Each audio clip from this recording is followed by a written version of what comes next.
আমাদের সবার জীবনে ছোট বড় অনেক দুঃখ আসে। তবে কিছু কিছু দুঃখ আসে বা কিছু কিছু খারাপ পরিস্থিতি আসে, ওই সময়গুলো আমরা ওভারকাম করে যেতে আমাদের প্রচুর মানসিক শক্তি এবং প্রচুর সঙ্গতার প্রয়োজন হয়, ভালো সঙ্গতা। সো এই সঙ্গতাটা আমাদেরকে কে দিবে বা কোথায় পাবো, আমরা কার কাছে গেলে পাবো?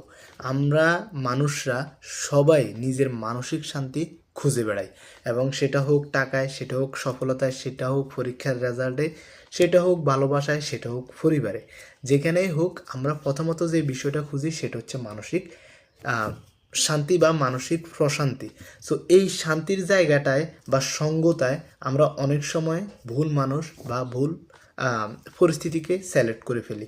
আমরা ভুল মানুষ বলতে কিছু কিছু মানুষ দেখবেন আপনার খারাপ সময়, আপনার একদম দুঃসময়, যাদেরকে আপনি আপনার সবচেয়ে বড় সাপোর্ট মনে করেন, তারা আপনাকে সবার আগে ছেড়ে চলে যাবে, বা তারা আপনার ওই সময়টায় আপনাকে পারফেক্টলি সময় দিবে না, বা আপনি যে এই পরিমাণ আশা করছেন ওই আশাটাও পূরণ হবে না।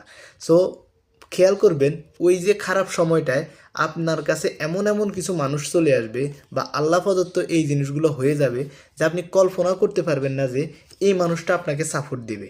সেটা হোক মানসিক, সেটা হোক আর্থিক, যে কোনো সমস্যায় হোক। সো এই ধরনের মানুষগুলো যখন আপনার জীবনে চলে আসবে, আপনাকে আমি একটা পরামর্শ দিই, ওই মানুষগুলোকে আপনি আঁকড়ে ধরে রাখেন।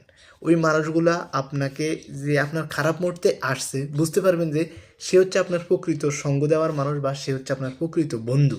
আর যারা আপনার খারাপ সময় আপনাকে ছেড়ে চলে গিয়েছে বা আপনি যে পরিমাণ আশা করছেন ন্যূনতম পরিমাণ পর্যন্ত তাদের কাছ থেকে পান নাই, তারা হচ্ছে সুখের ফাঁকি। মানে আপনি যখন ভালো সময় তাদেরকে সঙ্গতা দিতে পারতেছেন, তাদের পিছু খরচ করতে পারতেছেন, আবার ওই সময় তারাও দেখবেন আপনাকে একটা এফোর্ট দেয়।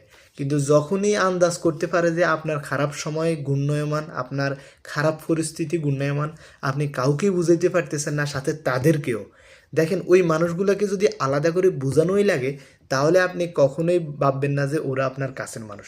কাছের মানুষকে কখনো কোনো সাবজেক্ট, কোনো দুঃসময়, কোনো খারাপ ব্যাপার আপনি আলাদা করে বোঝানো লাগবে না।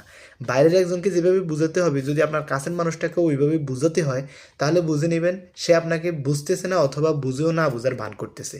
সো এই যে সঙ্গতার জায়গা, এই যে মানুষ সিলেক্টের জায়গা, আমরা কিন্তু মানসিক প্রশান্তি খুঁজতে গিয়ে এই জায়গায় বেশি মিস্টেক করে ফেলি। এবং যদি আমরা ভালো সঙ্গতা পাই, ভালো সাপোর্ট পাই, তাহলে আমরা ওভারকাম করতে পারি। আর যদি আমরা ভালো সঙ্গতা না পাই, খারাপ সঙ্গ পেয়ে যাই ওই টাইমটায়, তখন আমাদের মাথাটা আগের চাইতে বেশি গোলায়া যায়।